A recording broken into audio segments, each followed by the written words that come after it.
I'm going to start by having our interpretation surfaces explained. And so there is an ASL interpreter that is Natalie, who has the blue background. And if you are taking advantage of Natalie's services, you can click on the three dots in the upper right-hand corner to pin her, and that will allow you to focus on her interpretation throughout the course of our meeting this evening if you need that service. We have Mr. Mejia here, who will be providing a Spanish interpretation. And when we are prepared to start, Mr. Mejia will be interpreting through the use of the globe icon that will show up at the bottom of your screen. Mr. Mejia, you want to help interpret that, and then we will begin with our introductions.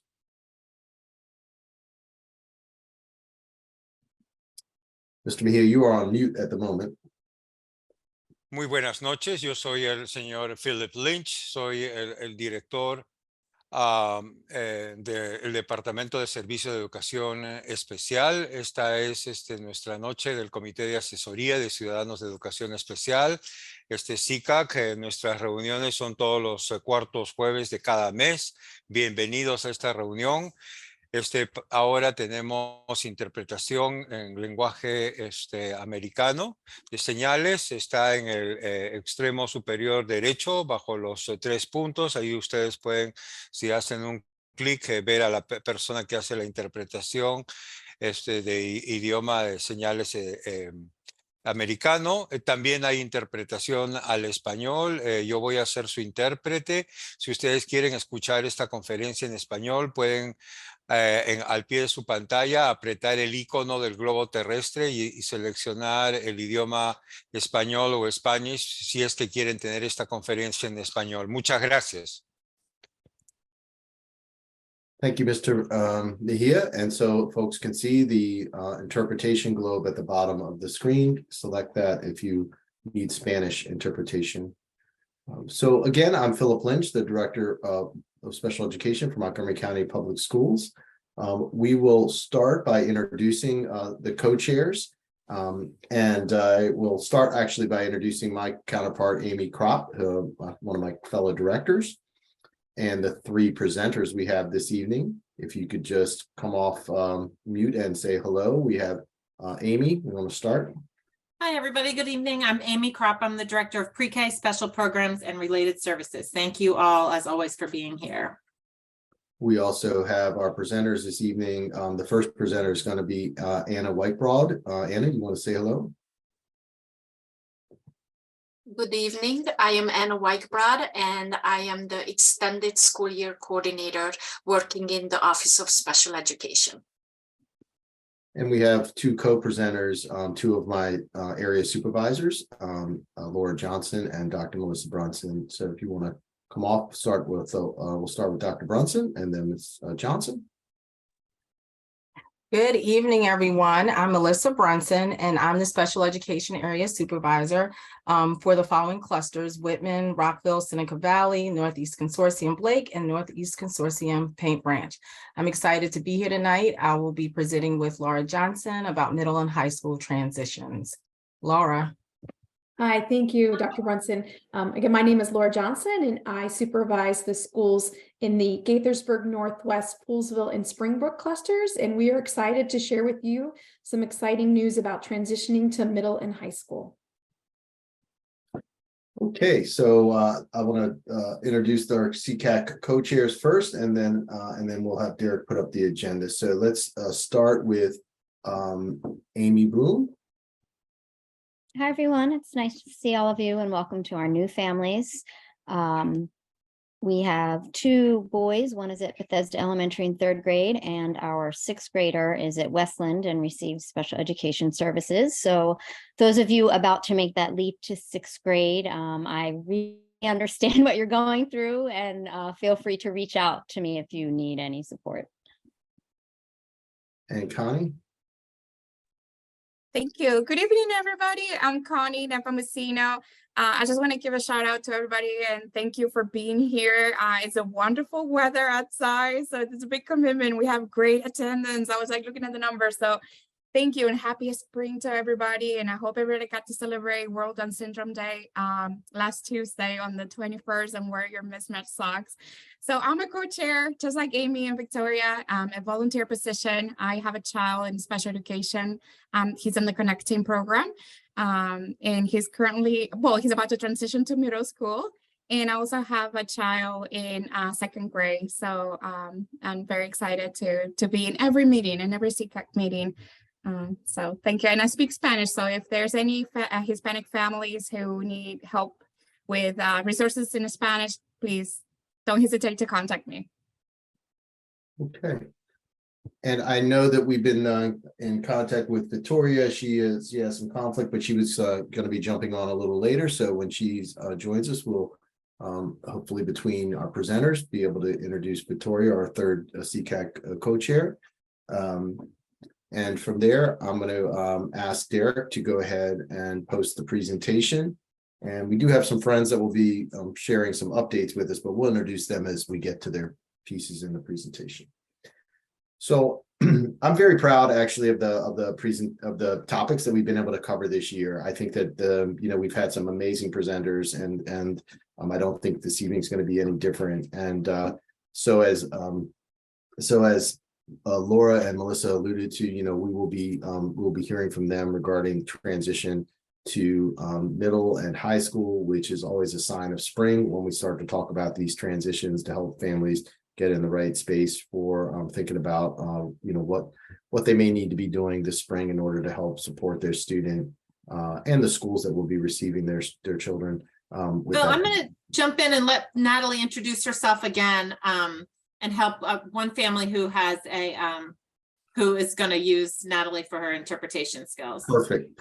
Thank you for interrupting. You mentioned in the chat. I just wanted to jump in and let Natalie reintroduce herself. I think we got it. Thanks. Are we all set?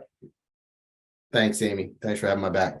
All right, so Derek has put up the agenda, and we also are going to be starting off with some updates. We'll be hearing from our friend Sharon at the rec department, and we'll be hearing from Mary Beth, who is continuing through this year as our family support services person, and she's going to share some brief updates with you as well. So we'll start with the updates. We'll then shift over to Anna, who's going to share some of the basics around ESY so that families of students who are eligible for ESY, and many of you know that that is done through the IEP process. So not all students are found eligible, and not all students, to be honest, who are found eligible, families don't always take advantage of that. They may have other plans, but she's going to be sharing some of the basics around ESY, the logistics around ESY, so that you can be as informed as possible. And then we'll be jumping into our articulation to middle and high school presentation. Then we'll go, as usual, into our breakout sessions. We will have one breakout where folks can dialogue with our presenters.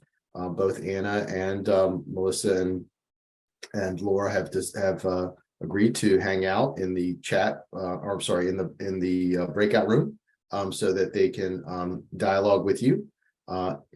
If you have a burning question, you can place it in the chat, but I want to make sure everybody understands that we're going to limit the interruption of the presentation so that folks can get through their material. And we will take some questions at the end of each presentation, but just remember, you will have an opportunity to ask questions in person of the presenters in the breakout sessions. I will also be in a breakout room if folks would like to speak to me for any reason. I'll be in a separate breakout, and then our co-chairs will manage another breakout if you'd like to speak to the co-chairs for any reason. So we'll do that at the end, and then that'll complete our evening.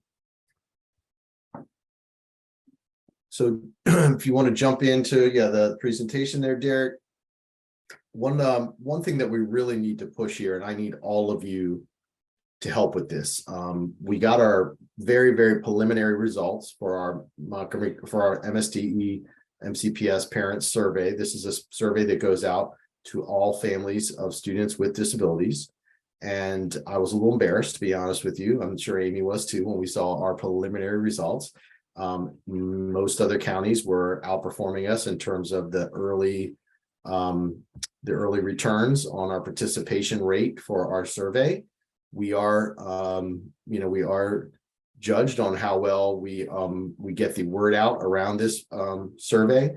We have gotten the word out in multiple different ways, and including putting it on schools' web pages, on our web page, sharing it in the bulletin. But we really also rely on you and word of mouth from folks who attend this meeting, who are plugged in to these sessions, to help share this information with your friends who also have students in the system with disabilities. And so this survey is also very informative for us. What it does is allows us to look for themes that we then translate into our improvement plans for the future years. And it also provides you with an opportunity to make direct comments. I can assure you that I see, and Amy sees, every comment that comes through those surveys. We don't see who made the comment, so it's anonymous. We just basically get a printout with all of the comments listed, and it's always good information for us to read through, because again, we also look for themes there as well. And the themes could be anything from how to improve our communication with parents, or what professional development we may need to offer staff or to families. So it's really great feedback, and so I encourage you to take advantage of that and to complete the survey. I believe what Derek was showing there was what the link takes you to. I'm going to turn it over now to Mary Beth. She's going to provide you with some updates, as become our tradition around the Family Support Center. Hi, everyone. Thanks so much for being here tonight. Just a couple of quick updates. One is to let you know that we ran a series on understanding the IEP, and we had an in-person session for the final session. And while we had a lot of people register, we didn't have a lot of folks show up. So we have decided to do the third session online, and it is Monday night. And it's really to create like a virtual binder. I mean, you will have the links to all of the material, so you could certainly print it out and do a hard copy. But we'll really just walk you through, and it'll be Winter Bingham and I who will walk you through the steps. Again, just to provide information. I've heard from a lot of families who say they don't always understand the IEP. So this will be an opportunity for us to work through some of those pages and really just talk about like your role. So please register through the Parent Academy. We do it that way so that we can ensure we have an interpreter and that we're able to accommodate as many of you who are able to come. So again, you can go to my site, which is the Family Support Center. You can go to the special ed page and link it from there, or you can go straight to Parent Academy, and they have this link up as well. So that's one thing. And then the second thing I wanted to share with you is just a reminder about the Special Education Resource Fair. We've sort of put it out there to all of you that it is Saturday, April the 29th, and it's in person. It's free. It's from 9 until 12 at Gaithersburg High School. And we have a lot of really great community organizations that have signed up to join us. This week and last week, I had sessions with some of our community partners. So we heard from Pathfinders, we heard from Disability Rights of Maryland, we heard from the Potomac Community Resource Center, just lots and lots of great resources that are out there, and they'll be at the fair. So I think it'd be a great opportunity for you all to find out just about what these organizations have to offer. I mean, obviously, there are some that we're super familiar with, the ARC and X-Minds, but there are also other organizations that maybe are less well known. And I think it'd be a great opportunity for you. We'll also have MCPS Special Education Department staff there to be able to speak to you about any of the programs or any questions that you might have. And then we also have a lot of fun activities planned for the kids. So we'll have a petting farm, we'll have a moon bounce, we'll have, I think Sharon from Rec Center is bringing, or Rec Department is bringing a ball pit. We'll have face painting and tattoos and all of that good stuff. So you can come for half an hour, you can come for 3 hours. But we're just looking forward to really, one of the things Phil mentioned is the MSDE survey. And a big thing that came out of last year's survey is that parents feel like they need community connections and that they need access to people. And so our hope is that we will be able to support that need through the fair. So stay tuned. It'll start coming out on MCPS Quick Notes, and You'll probably get bombarded through like your Synergy email accounts, but we really are looking forward to seeing all of you there. Thank you. Oh, sorry, I guess I'm not done. I forgot Derek put that in there. This is just a reminder too, really this year, the way that I'm getting information out is through the SECAC listserv actually. But then Derek also posts on the special ed Facebook page for me and on Twitter. So these are two places where you can also see flyers and you can see like what's coming up in terms of what the Family Support Center is doing. Next year, we will have a new sort of addition to that way of distributing information, and we're going to use Synergy and we're going to use ConnectEd. So, you know, we're fine tuning as we go, but for this year, this listserv and special ed Facebook page and the Twitter account are the best ways to find out about what's going on. Thank you. Thanks, Mary Beth. Before I turn it over to our first presenter, Anna, I just want to make a few announcements. Mary Beth referenced the resource fair. We are going to be looking at, besides providing, you know, resources from the folks who are from the community that will be represented at the resource fair.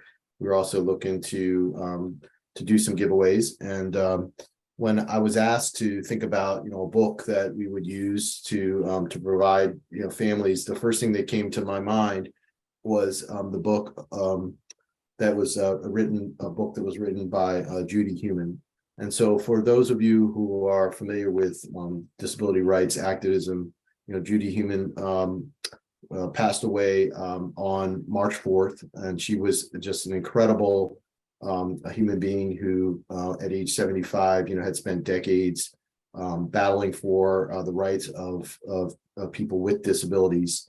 I'm so lucky to be a part of one of the last groups of people that she presented to. She was a keynote speaker at the Urban Collaborative Conference, which is one of the only conferences I attend where leaders from across the country of the largest school systems, leaders in special education gathered to talk through some of our biggest challenges. And Judy Heumann was our keynote speaker.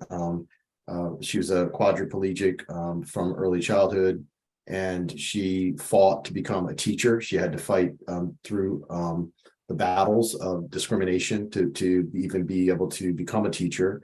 And then she led the charge for many of the rights that our students and our families appreciate today. And she was also, if you're not familiar with, and I see somebody putting in the chat, the reference to the documentary Crip Camp, which is just an amazing documentary that will provide you with everything you need to know in a short documentary film about what a soldier she was for the movement. And so I chose as some of the options for those giveaways, you know, a book that talks about her journey and her life, because I think it's appropriate. And I just wanted to lift her up and lift her memory up and honor her, because she's, like I said, one of the people that is responsible for many of the rights that our students, our children, and our families enjoy today. On a different note, and a much different tone, I'm proud to say that I will be able to announce who my new coordinator is at our next meeting. So we do have somebody who is in the wings for Miss Jennifer Strobel. I know those big shoes to fill, but we will be working through some onboarding before we make that announcement. But I hope that person will be joining us in our April SECAC meeting. And speaking of the April SECAC meeting, that meeting right now is listed as being in person. I do know that many of us have come to enjoy and find appropriate the virtual option. And I think that it's a terrific option for families who have childcare needs, and for folks who, you know, need to make dinner and want to listen while you're doing that. So I think what we will do, I know what we will do, is work with Derek. Derek, I'm sorry, I should be surprising you this way, but I want to work with Derek to create a hybrid option so that we can set up something that we can, you know, have folks we can have folks, watch virtually and attend virtually while anybody who would like to be in person could do that for our April session. So that's the way we will go with that direction. And I see folks putting Judy Human's a reference to her memoir, which is what we're looking at. As a don't go out and buy it yet. You might win it for free at the resource fair. You can certainly buy it. I would recommend it. So I am going to at this point now shift gears, and I will introduce Miss Anna Whitebroad, who is going to give you some of the ESY 101. Oh, I'm sorry, I didn't get to Sharon. Wow, Sharon. That's 2 months 2 months in a row, Phil. I'm gonna start taking it first. Oh, are you serious? Did I do that? Did I do that last month? I can't even remember. All right, Sharon, go ahead and take it away. You are next. Hi, everyone. I'm thrilled to be here, and I'm always very excited. So if Phil needs to bump me till later, it's okay.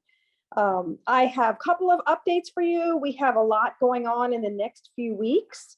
Happy to say we still have just a couple of spots left in our Kids Day Out program, which will be on March 31st. That is sort of a camp day when school is closed.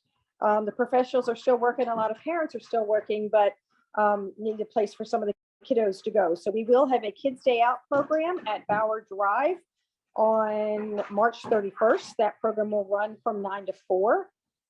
Then on Saturday, April 1st, we have an exceptional low sensory springtime egg hunt, just fun spring activities. That will be at Holiday Park. The Holiday Park activity, it is free. It's for families. It's for all ages with and without disabilities.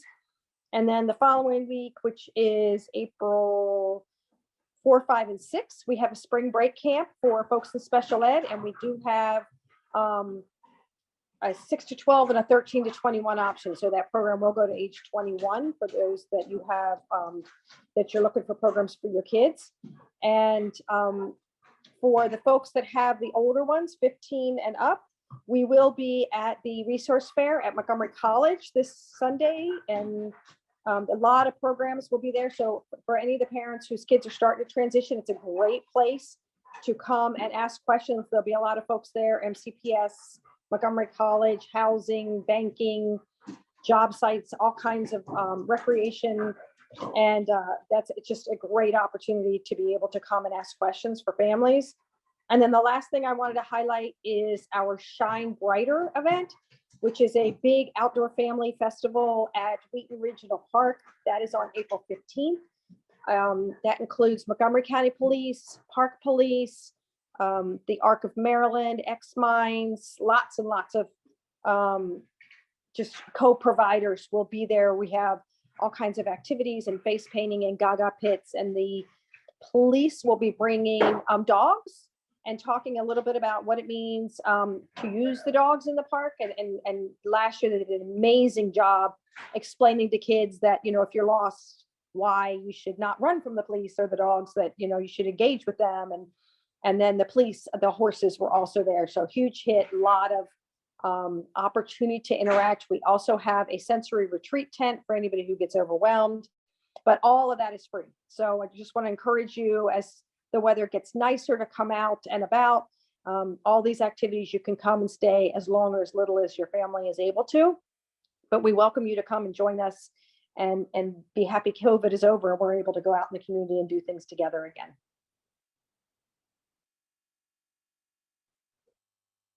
Thank you. And Derek, I got a message from Victoria saying that she was trying to get in. I don't know if there's anybody in the waiting room. If you could check that for us, that would be great. And Connie and Amy, do we have anybody for public comment, or are we okay? Okay. All right. That said, let's see. Did Victoria make it in the room? She can introduce herself if she did, but if we don't see her, we will introduce her after Anna's piece is over. Not yet. She should be joining in a minute. Okay, thank you. All right, Anna, I'm going to go ahead and turn it over to you. Would you like me to wait 10 seconds for Victoria if she's joining? No, you go right ahead. I think she's just getting the right link and she'll be on in a few minutes. Great. Derek, would you please put the presentation back up? I think Victoria's with us now. Victoria, are you in? You want to go ahead and introduce yourself?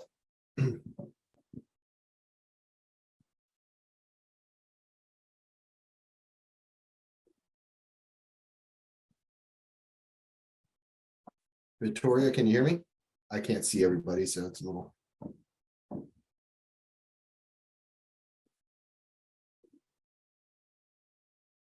All right, Anna, why don't you go ahead and get started, and we'll turn it over to her after your presentation. Okay. Thank you, Derek. So we are going to talk about, and I will share some information about MCPS summer programs, the dates for extended school year services and how they are varied for this year, and how we are going to provide. Hey, Anna, I'm going to interrupt you for 1 second. Natalie, if you could just check the chat for a moment. I think that your client is looking to share some information. All right, go ahead, Anna. Sorry about that. Okay, no problem. And how we are going to provide services in the summer of 2023. Next slide, please. Thank you. So the MCPS summer programs are going to take place in 3 different formats. We are going to have summer programs in the local summer schools. And I wanted to point out to you that I know that we have been used to having the COVID programming and the COVID money for the local summer schools. So most schools actually offer the summer program in the last 2 summers. However, please be advised that that money and the funding is actually starting to run out from the federal government and the state. So starting this summer, there is a pretty significant scaling back of the local summer programs. And the reason why I am sharing this, because later on in later slides, you will see that we provide ESY services in the LSP schools. And for some children, this is going to mean that home schools, but there are a significant number of LSPs who are sharing and hosting other schools, and they are sharing programs. Then we have services in the Title I schools that is called the Extended Learning Opportunities. And we also have our discrete special education programs, which are the regional services provided outside of the home school. Next slide, please. Okay, so how do we provide services and what does it mean when a student attends an LSP or an ELO program? At the LSP and ELO program sites, we provide ESY classroom and related services in the least restrictive environment according to the student's IEP. And what we focus on here is that students are with their non-disabled peers to the maximum extent possible, very, very similar to the homeschooling instruction and what they go through during the school year. We still focus on individual needs when they receive their ESY services. And what is a significant change from last year, and when you have your IEP team and the ESY decision, you're going to see that students who are going to the local summer program or the extended learning opportunity program will articulate to the next grade level of what they would be attending during the 2023-24 school year. So giving you an example, that if a 3rd grader is referred to an LSP or ELO program this summer, then they are going to join in a 4th grade classroom with their peers. Next slide, please. So a little bit differently, in discrete programs, we focus on students who require a much more protective environment. and who may not be able to be with their general education peers.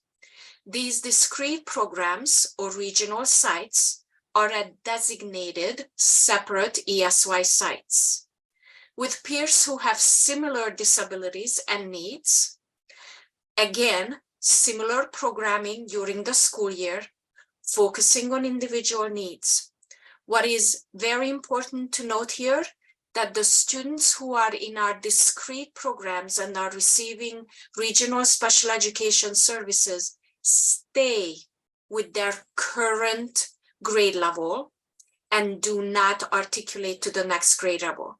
So if you're a 5th grader this year, you're going to stay with the current 5th grade peers who were your peers for the 2022-23 school year. Important dates to remember. So I told you that we have 3 different programming, right? The LSP, the ELO, and the discrete programs. And meeting system-wide efforts, we also try to meet the dates for ESY services within these programs.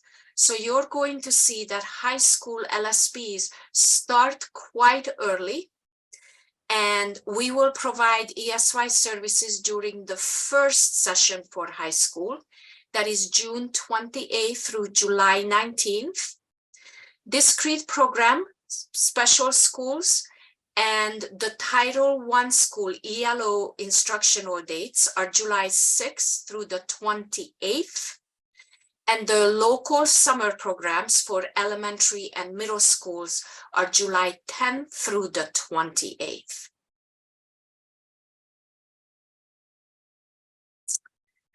So this chart, it just helps you a little bit in terms of giving you a more of a visual of how our dates are integrated. So ELO and discrete programs on the left side with LSP high school and LSP elementary and middle schools. And just a few highlights of the programming for ESY. So programming always will depend on grade level, the location of the least restrictive environment for the student, and making sure that the special needs are met individually. Sites can be self-contained, or they can be part of general education. And as I said before, grade levels will either stay put or they will articulate with the next grade level, again, commensurate with our efforts to keep our students in the least restrictive environment. Next slide. And this actually concludes my presentation. If you have any questions, I am Anna Weichbrod. I actually work under Julie Hall is my director. Phil Lynch is another director, and Amy Krupp as well. We are all part of OSC, Office of Special Education, but I am under Division of Business, Fiscal, and Information Systems. And there is my email address, and you're always welcome to email me with additional questions. Anna, thank you so much. And there were a few questions in the chat, mainly about the difference between different programs. I know this is one of the unfortunate times when we end up throwing a lot of different acronyms at people in terms of LSP and ELO and ESY and all the different acronyms. And so some folks, for example, asked who would be served typically in the local school program. And I shared in the chat that number one, Anna will be available if folks want to ask more detailed questions during the breakout session. But those students would be students who would be typically served during the school year in the primarily in the general education setting. So if your student is primarily served in the general education setting, but is found eligible for ESY services, they would most likely be provided those ESY services in the least restrictive setting for ESY, which would be the local school program. ELO and LSP, or the local school programs, are very similar. They're both summer programs that are not special education focused programs. Those are general education oriented programs but students with disabilities can attend those programs and services, and they can receive ESY in those settings. But those are general education services. ELO, as Amy mentioned in the chat, I think it was Amy, or no, sorry, Dr. Brunson responded in the chat that it's only at select elementary sites that are eligible through their farms rate through Title I. So if they're designated as Title I schools, which is based on the poverty level within that school setting, then they would be designated an ELO opportunity for their summer programs, and they would be able to offer that as their summer program. Okay, Amy, I don't know, did you see any other burning questions that we need to respond to before we move on? Yes, Mr. Lynch, could you please respond to the question where it says the reason why we are not providing the services for at least a month and the hours? Let's try to get into that. I think in the breakout session, we'll address that more in the breakout session. And so we'll go in a little bit more detail around that. Okay, thank you, and we'll pick up that in the breakout, and then I will at this point like to turn it over, Derek, if you want to put the presentation back up there. So I want to introduce again Dr. Brunson and Ms. Johnson, Mrs. Johnson, who are going to share the information about middle school and high school transition. Hello, good evening again. Again, my name is Dr. Melissa Brunson. I'm a special education supervisor, and my partner is. Hi, Laura Johnson. It's nice to be with everyone this evening. Yep. And we're very excited about this presentation.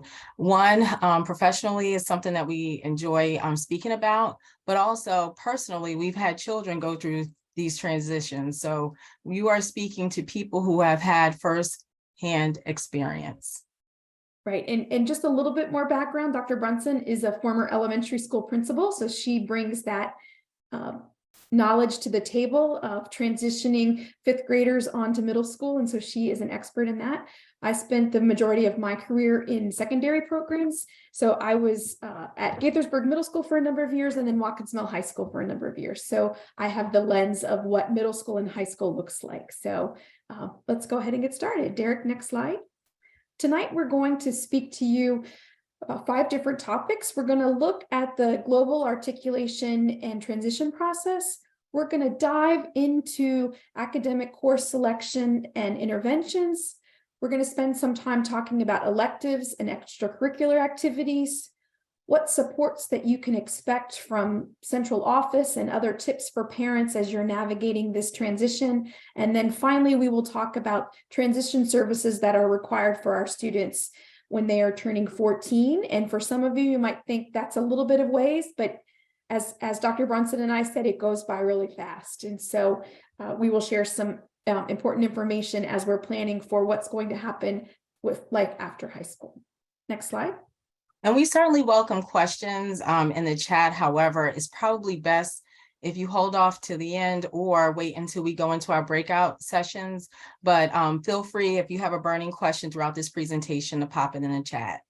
As far as looking at this slide, if you notice, we have our blue, and then in the center, we have the gold. And the gold is our students and our parents. They're at the very center of this transition process. But we want you to know that you have partners in this process. You have your special education teachers and case managers. You have your grade level and content teachers. RITSE is one of those acronyms again. Elementary probably don't know, but it's called RITSE, Resource Teacher in Special Education, and they are found in middle school and high school, typically at the elementary level. Sometimes they have a designated lead teacher, but for the most part, there are lead teachers and case managers at elementary. We also have grade level administrators, and we also have a counselor. And instructional and content specialists. Around the content specialists and instructional specialists, they're essentially, we have those individuals within central office, but at the secondary level, we certainly have content specialists there as well. And of course, your special education supervisor, we both are supervisors. We also have instructional specialists that work with us. So either one of us, and we have a little bit more support in our office as needed, can support you with the transition process. Next slide. Okay, and so like Laura said, Ms. Johnson said, we kind of are split. I will speak mostly to all of the elementary, since that's my area of expertise, and she will spend most of her time on secondary. And so this articulation slide, this slide itself is really about that global articulation process. You'll find that there are very similar processes between elementary to middle and also from middle to high school. So let me just start with the elementary. Just so you know, we do hold transition IEP meetings at the elementary schools. There are individualized meetings for every student who's leaving 5th grade going to 6th grade. At some point in the year, and it may have happened at some of your schools already, middle school staff will meet with 5th grade classes to discuss middle school programming and options. And so at that time, conversations are had with the students. Students are asking questions very specific to middle school because they've never heard of it, or if they did, it was by an older brother, sister, cousin, or someone in the neighborhood. So they get very excited and somewhat anxious. So it's really nice for them to connect with the middle school staff that more than likely they'll be matriculating to. Then we have these resource teachers and special education that work at the middle school. They will meet separately with the special education teacher case managers at the elementary school to review specific cases and create potential schedules. And again, knowing that it could change depending on the needs of the students. Parents participate in an information meeting at the middle school. So typically, the middle schools will hold, and again, many of you may have been a part of that already this year. They usually do it early on, like January, February, and they may actually have some going on right now. But they will participate in an information meeting at the middle school where they'll hear about middle school, kind of get a feel for middle school, see what it's like, that big place, hear from the administrators, and teachers do, they do get involved in that. And I'm thinking back to, again, when I was a principal, the experiences that our parents had, they really enjoyed it. They had an opportunity to come to the school, visit classrooms, meet teachers, ask questions, and just get a general understanding of what their child will be facing when they get to middle school. A lot of those information meetings, parents will bring their children to. Again, you want to follow the rule of whatever the middle school has asked you to do, but it's always a good idea to be beside your child when you go to those meetings. And of course, that middle school schools host an open house. We do that throughout our county anyway, for all of our schools at the beginning of the school year. So it just may be set up a little bit differently at the middle schools, but certainly globally, we definitely have that usually the first week. Actually, the students, it's the week before the students come in during our teachers pre-service. It's usually that Thursday or Friday or some other time during that week where they'll hold an actual global open house where every school will hold one in our county. So the transition from, not quite yet, Derek. The transition from middle school to high school in terms of the global process is very similar. If your student is in 8th grade, there will be a transition IEP meeting that is held at the middle school. As with the elementary school, it's very common that at this point in the year, the high school counselors will have come to the middle school to discuss course selection. They may have signed up through Parent View to select their classes. Additionally, just as with the middle school, the high school RITSI will come to the middle school and sit down with the teachers to review cases and potential class schedules. One of the things that's different about high school is that the counselors will work with the students to develop a 4 or 5 or even a 6-year plan, depending on what your student is taking. And that will really help you understand what the entire scope of high school will look like. It'll be important to talk about the pacing of classes, which classes you anticipate to take during which school year. The high school options are a lot greater than middle school, and we'll talk about that later in the presentation. And as Dr. Brunson said, the week before school starts, I think elementary, they normally do it on a Friday. In secondary, they do it on Thursday. So there will be an orientation session where the students will come to school at regular school time. They'll stay on a half-day schedule and they will transition through their classes. They'll get to meet their teachers. They'll see what the lockers look like. They'll see the lunchroom. And so it's an opportunity for students to practice when it's just those students who are transitioning as opposed to the entire student body. Next slide. So what are the big differences between elementary and secondary schools?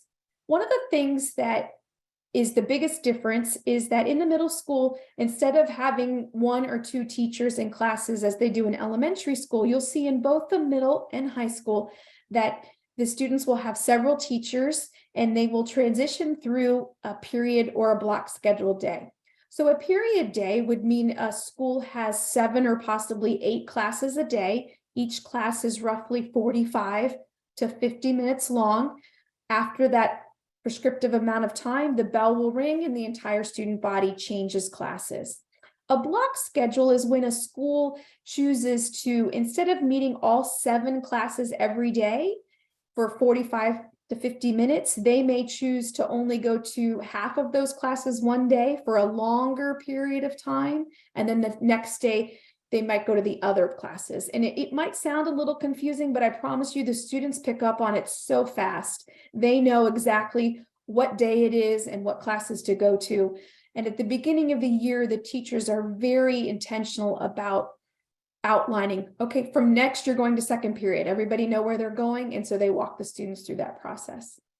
Another thing that's different about middle school is instead of having weekly specials where they might go to art, media, music, or PE one day a week, at the secondary level, they have electives every day. And so you will go to, if you have art or music, you will go to that class every day. One of the things that's unique about middle school is that every student is required to take PE all 3 years. There's 3 quarters of physical education and then 1 quarter of health education. And so that happens all 3 years of middle school. At the middle school, your student's case manager may be one of their teachers. It may be a different teacher in the building that they utilize for case management support. There is no recess in middle school. We'll talk a little bit later about what lunch looks like, but it's complemented by the fact that we do have PE every day. At the high school level, again, we'll have a 7-period scheduled day. The lunch period for high school students is a little bit longer. It tends to be 40 to 45 minutes, and that's because the entire school eats lunch at the same time. And again, that might seem like organized chaos, but I promise you it works. It's an opportunity for students to have lunch in the cafeteria. They can have lunch with a teacher. They can go to different places on campus, in a courtyard maybe, or a picnic table to have lunch. And so that's an exciting thing for students. High school, there is definitely more freedom before and after school. So that's something that you're going to want to pay attention to. And there's really a strong emphasis on extracurricular activities. The key to high school is involvement. And so there's lots of different opportunities for your children to get involved in high school, and we encourage you to do that. Next slide.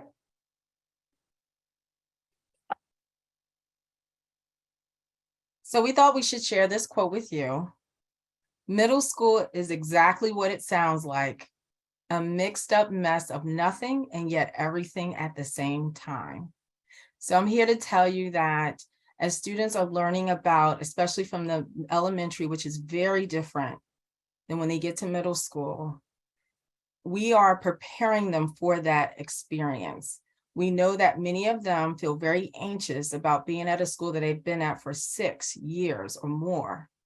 And they're going into a place where there are many kids coming in from many different articulations, and they are reaching for their friends. So we do know that a lot of our children are very excited. Some of them are very anxious. And as parents, what we want to do is pump them up, make them feel happy about going to middle school. We want them to feel like this is one of the best experiences in their life while keeping it real with them. So you certainly want to do that, because what happens sometimes over the summer, some of the kids get very stressed about just the idea of the change. And so we certainly want to give them positive affirmations and make them feel like they can do this. And once they're there, they're fine. Next slide. In this slide, we wanted to share with you some of the logistics. And again, Laura kind of fleshed it out, but we wanted to provide this visual for you so you can see the difference. So when they leave elementary school, where there are, for the most part, no lockers, there's maybe one or two, I think, elementary schools in Montgomery County that actually has them. But in middle school, there are lockers everywhere. And so we certainly want them to be able to see that. We want them to understand that there will be a block or period schedule. I know at the elementary level, we try very hard, especially when they get in 4th and 5th grade. Some schools will choose to departmentalize because we are trying to prepare them for middle school, but I can assure you it's very different. There are lockers, there are a bunch of backpacks, a little noise in the hallway, but it's not that noisy because they clear out very quickly and get into their classrooms. And then, of course, the cafeteria, there is seating, there are food choices. It's not necessarily as set up the way it was in elementary. It's usually most elementaries assign them by table, but when you get there, it's pretty much your choice where you want to sit. You can purchase bag lunch. There's staff to support you in the cafeteria, so you're not lost. Or if you have any challenges there or any questions or anything that you need, there are people there to go to. Next slide.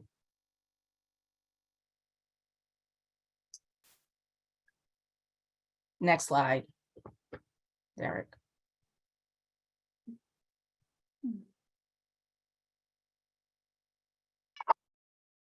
Derek, can you hear us?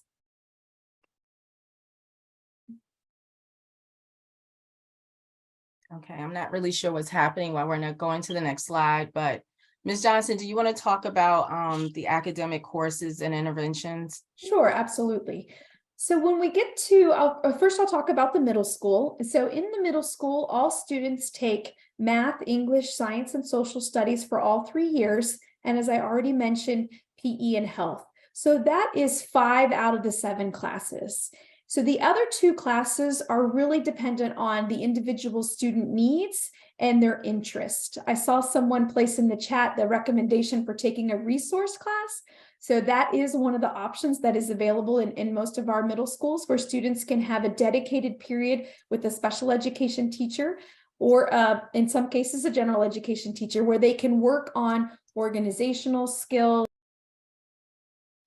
In addition to taking the math, English, science, and social studies, students have the ability to take courses based on their individual IEP needs. That could be an intervention course where students are working on reading skills or possibly a math intervention, or it could be a resource class, which is an opportunity for students to work on executive functioning skills, organization, an opportunity to preview vocabulary and work on some of their IEP goals. So that is a resource that students have in addition to accessing their case manager. Next slide. We also have non-academic and elective classes in both the middle school and high school. At the middle school level, as I mentioned, you hear this a lot because it's important that students are taking PE and health every year.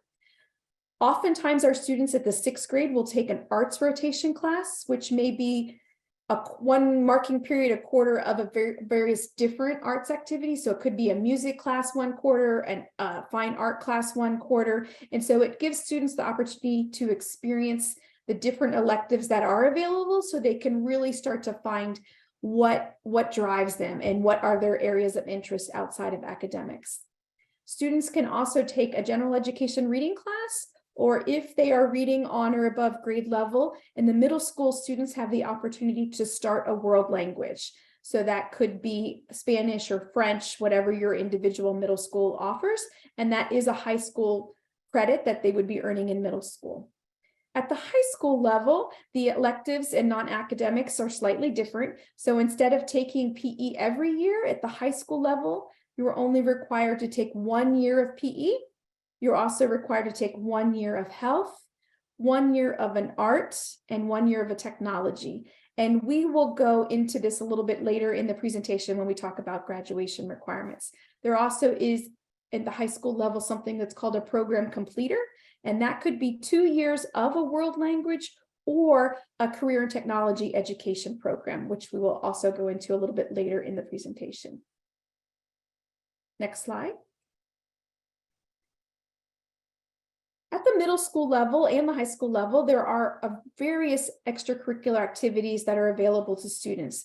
At the middle school level, these include intramural sports starting in 7th and 8th grade. The different clubs and activities that are run at each of the secondary sites is based on student interest and teacher involvement. And so a teacher might have a particular interest in sponsoring a club, and so that is publicized to the students. Oftentimes at the high school, they'll have an activities fair where students can travel around to different tables, maybe set up in the gym or the cafeteria to see what is available in terms of extracurricular activities. And so we encourage students to be involved. This is an opportunity to expand those social opportunities and get to know students so that you can find your people, which is an important aspect of both middle and high school. Next slide.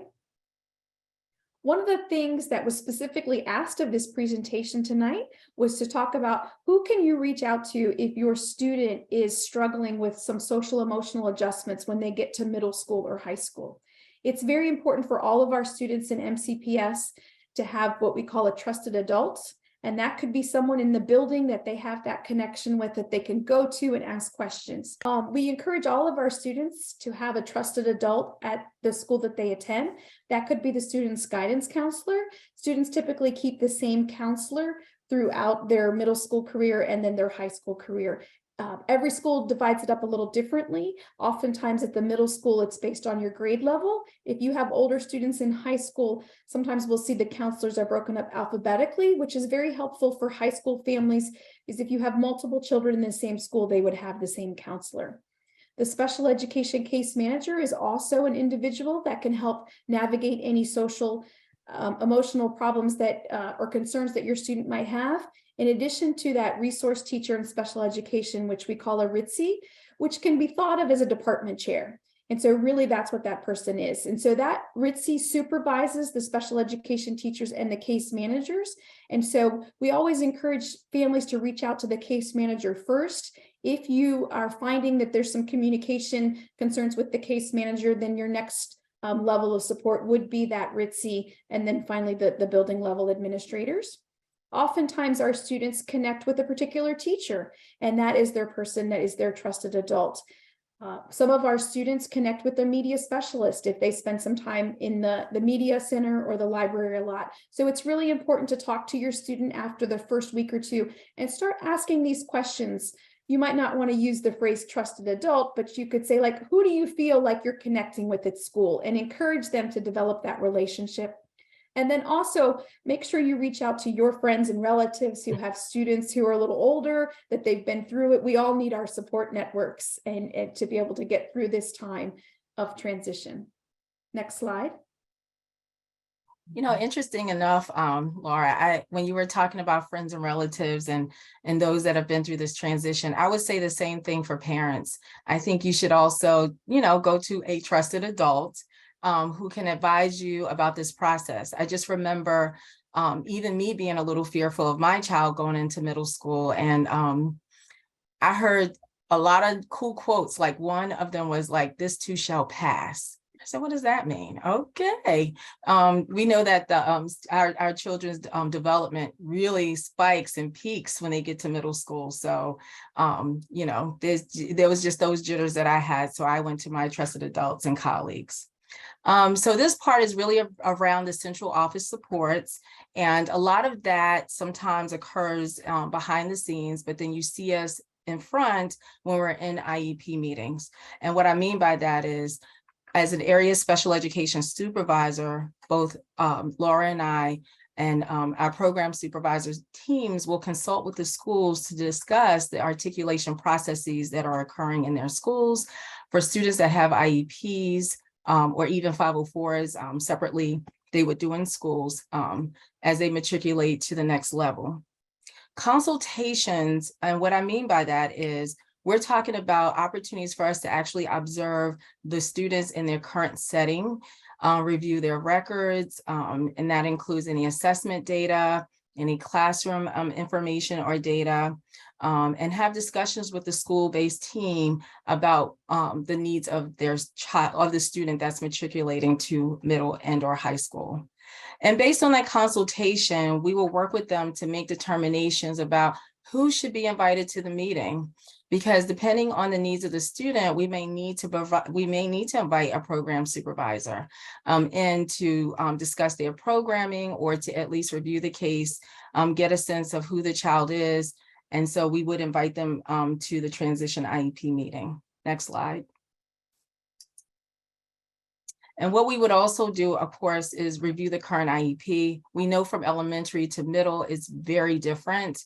So we certainly want to look at what they had been receiving, and then we work with them to, and you should also have a sense, having been through some of the articulation meetings, and just based on your maybe limited experience, or maybe you have a lot of experience, but look at that current IEP and start thinking about what kind of courses would benefit my child.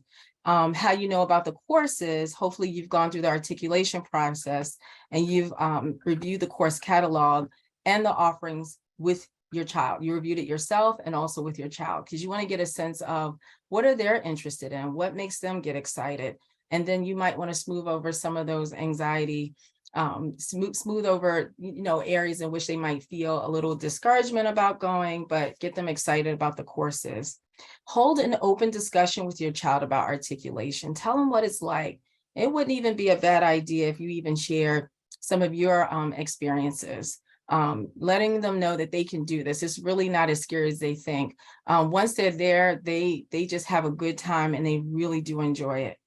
And of course, what you want to do is take a collection of questions and maybe suggestions. You might want to write that down. This is information or questions and suggestions you want to bring to the IEP meeting. And feel free, no question is off limits.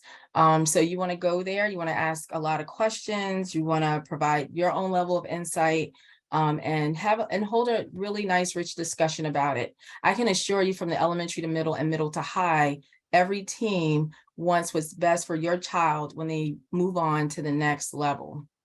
Next slide. Okay, so for my elementary folks, if you've been around for a while and have been in IEP meetings, we would get to this page of the IEP and we would say, oh, we don't talk about transition services now. We talk about it when a student turns 14. And so, or middle school, you might hear that. So transition services begin at age 14 and assist students with disabilities in making an effective transition from school to post-school life, and can include social skills training, assessing interest and abilities. A lot of times when those transition meetings, and even the precursor to those transition meetings, it's really nice to find out what your child's interests are, what makes them get really excited, and build upon that. You certainly want to teach self-advocacy. Again, they are at some point in their lives are going to be adults, and we want to build that level of independence. And so we want them to be able to understand themselves better about what their interests are, but to also self-advocate for what they need. Independent living instruction, any work-based learning experiences and job coaching. You certainly want to, again, this is the bridge to independence and life beyond high school. And of course, linking the student to community and adult service agencies. We do have a booklet, the Transition Services and Graduation. I'm pretty sure you can find it on the website. And maybe before tonight, we'll stick it into the chat so you can have access to it. Next slide. Okay.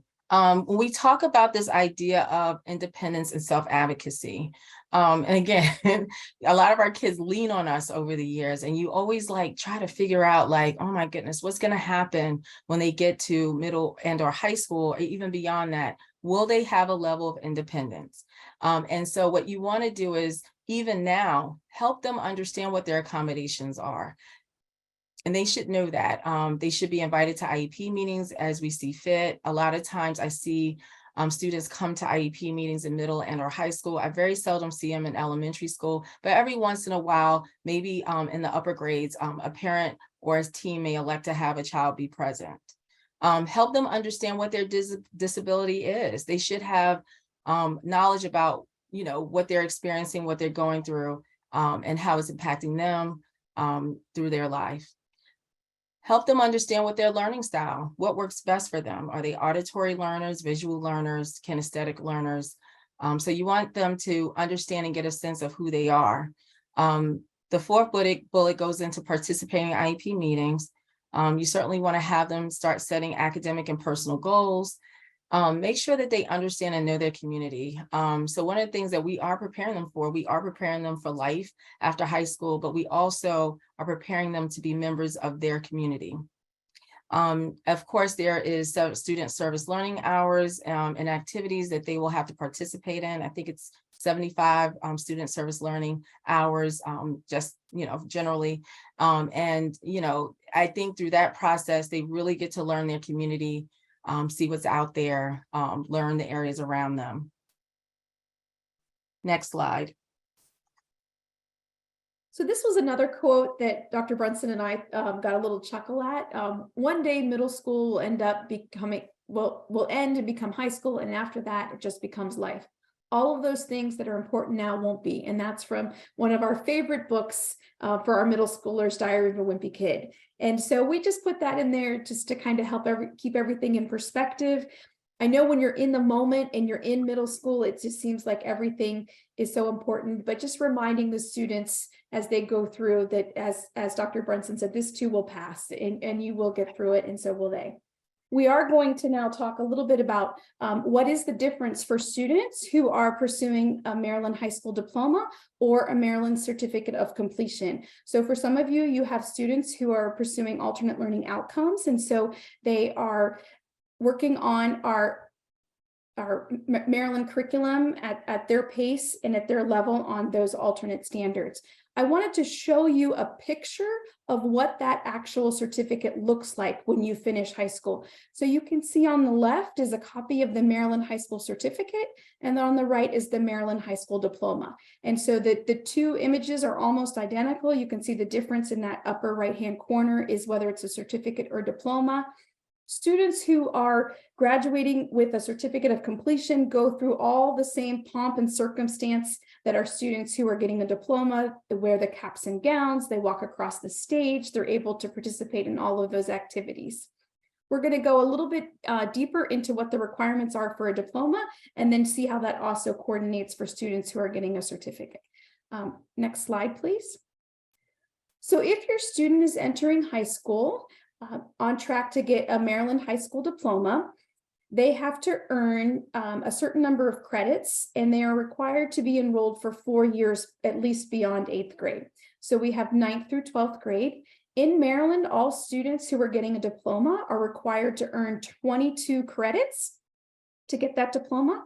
And there are accompanying Maryland comprehensive assessments or high school assessments that have to be passed. In addition to that, all high school students receiving a diploma are required to earn 75 student service learning hours. 35 of those hours can be accrued, and it's encouraged that they're accrued during middle school. In fact, in middle school, your students will have opportunities to learn 30 of those 75 hours as part of their curriculum. So in 6th grade, the students participate in outdoor education. In 7th grade, they receive hours through their history class. And in 8th grade, they receive some hours through their English class. So by the time they get to high school, they're well on their way of earning those 75 student service learning hours. At the end of the presentation, we'll go a little bit deeper into where you can find out what the exact high school requirements are.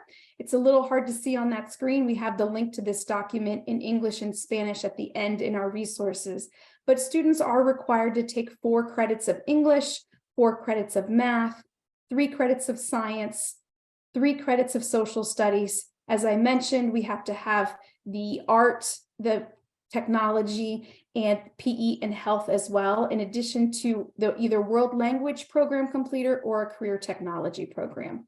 And so we'll have more resources at the end for that. Next slide. And so when we look at the Maryland Certificate of Program Completion, and I'm glad that we did have that slide in there where it showed side by side, they almost look identical, and they go through the same experiences for graduation. But this program is based on alternative learning outcomes, and it's also based on the progress that they've made educationally, the assessment information, their specific IEP goals and objectives, and career plans will shoot them in the direction of the Maryland Certificate of Program Completion. And those decisions are made during IEP meetings, and that's what they get at the end when they graduate. Next slide. So what are the post-graduation options for students that are receiving a high school diploma? So students who receive that high school diploma in Maryland have a variety of options. Some will go on to four-year colleges. Some might enter a technical or trade school. Some may go on to community college. We have a wonderful resource here in Montgomery County with Montgomery College, one of the best local community colleges in the country. There could be an opportunity to take adult education classes.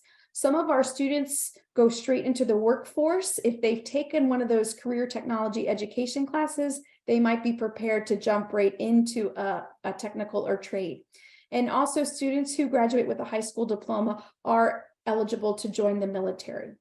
If we take a look at our next slide, you'll see the outcomes or the post-secondary options for students who are earning that certificate of completion. And you'll notice that most of the bubbles on the outside are the same. We wanted to highlight the main differences between getting the diploma and the program completion is that students who receive the certificate of completion are not eligible to go into the military, and they cannot go directly into a four-year university, but they can go straight to a community college. As I mentioned with Montgomery College, they have some wonderful programs for students who finish high school with a certificate and then want to go on and take classes in that college setting. And obviously, the other things that we talk about, adult education classes, technical schools, workforce development.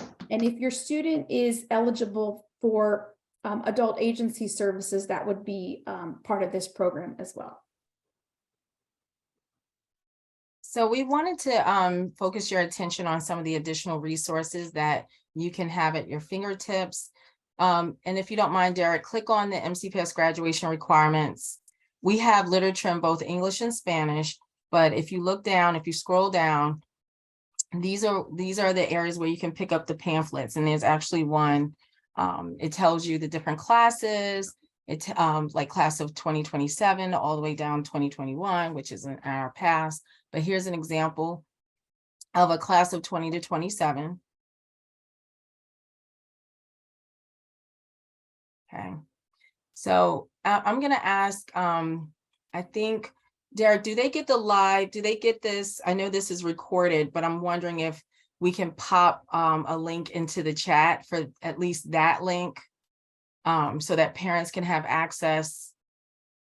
We'll click on that link and I can place it in the chat. What would you like the first? Okay, so the MCPS graduation requirements.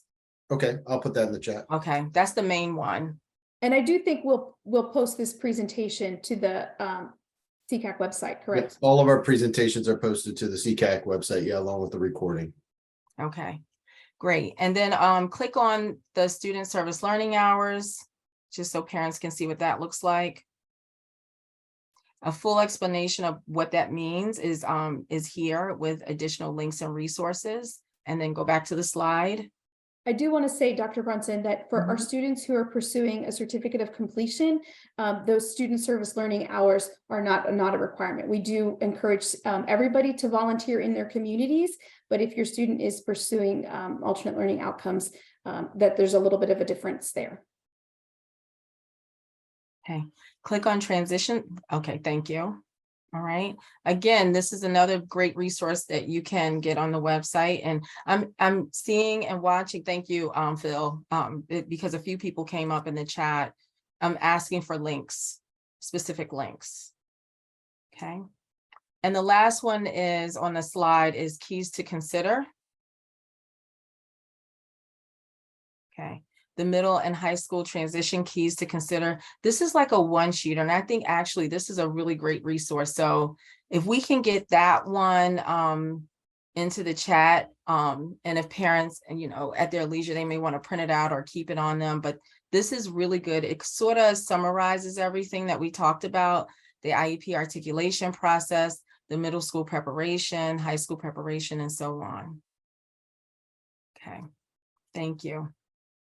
And for our last slide, of course, we want to Again, I thank you all for coming out and hearing our presentation. Like I said, this is something that both Laura and I are passionate about. So we thank Phil, our boss, for asking us to do this part of the presentation. We know you got this, whether it's going from elementary to middle or middle to high school. We are a team, and we will see you in the breakout room if you have any additional questions.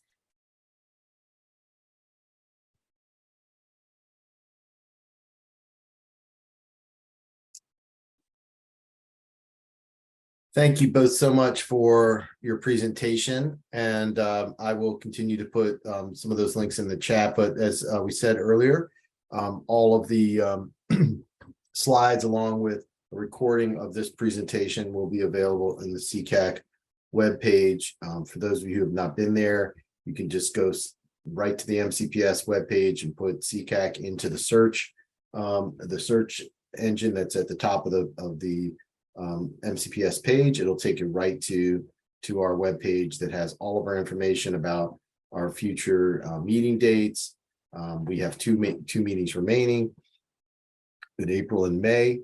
It has a archive of all of our past meetings with the presentations and the recordings.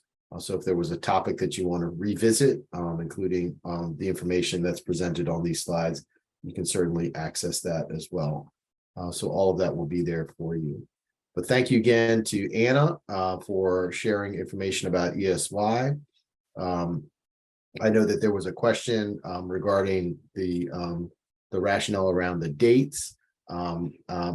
She can speak a little bit more of that in detail in the breakout, but I will say that the primary rationale was our attempt to really line up as best we could with our local school programs and our ELO programs, as we've made this shift to try to serve students in a setting for ESY that is closer to their the setting that they are served during the school year, which makes complete sense. It does not make a lot of sense for students to be served in a more restrictive setting if they are served in the general education setting during the year. And so we are trying to align our services. There are also a lot of other factors that weigh into our calendar for the summer, including professional development, agreements that we've made with folks that we will have time for folks, including administrators, to be free of certain obligations. So there's a lot that goes into our considerations for how we calendar our summer opportunities for students in our buildings that require supervision, staffing, and a lot of support from our MCPS personnel. So that's the primary rationale for those weeks that are being offered. And I will, at this time, turn it over to Derek to give us a little instruction on how to access our breakout rooms. We apologize for our little interruption in service there, but he adeptly picked us right back up where we left off. And so we appreciate that. So Derek, do you want to give us any insight on how to get into the rooms, and we'll go from there? Okay, so in just a minute, you should see 3 rooms that'll pop up. The 3 rooms are, the first breakout room is for if you would like to meet with the presenters. The second breakout room, and we're going to list these, but I just want to let you know, is meeting with the co-chairs, the SECAC co-chairs. And the third breakout room is meeting with the director, with Mr. Phil Lynch. And Derek, do they need to go to the, so for on my screen, I need to go to the more button or the 3 dots, and there's a option there for breakouts. Is that what they'll need to do? That is correct. So if you see the more button at the bottom, in a moment, Derek will make those available, and you can select from one of your choices. We will be in the breakout for roughly 25 minutes. We'll come back, have some closing remarks at 8:55, and then we will close out. So I'll see you all again at 8:55 or in the breakout room for me. Take care. So again, I want to thank everybody for being here, and I hope that you receive something out of this presentation. Again, I want to thank our presenters. You know, like I said, we're very proud of being able to provide you all with meaningful information during these sessions. I see a bunch of folks coming back from our larger group. All right, I'm going to start over and just say thank you to everybody for being here this evening. A special thank you to Dr. Brunson and for Mrs. Laura Johnson and for Anna for your contribution this evening. Always thank you to Mary Beth Mansaranis and for Sharon for giving us updates on that the rec department and our family support center services. More to come on those down the road. But thank you to everybody for being here. I hope you got something from this presentation. I know in my group, I had a question about the tutoring services that were provided, or that presentation was provided. Like I said before, if you put in SECAC in the search engine on the MCPS website, you can get access to the previous presentation. And you can access that contact. You can also email me if you need a specific contact person's information. You can do that as well. So wonderful to be here again with you evening. We have 2 sessions left for the year. I'm just taking a quick look at our dates for those. I'll make that my closing, is just to share those dates. And they are, pulling it up, April 27th, which again, reminder, is in person, but we will hope to have a virtual option, and May 25th. So those are our 2 remaining meetings. I'll see you in April, and have a great evening. Take care.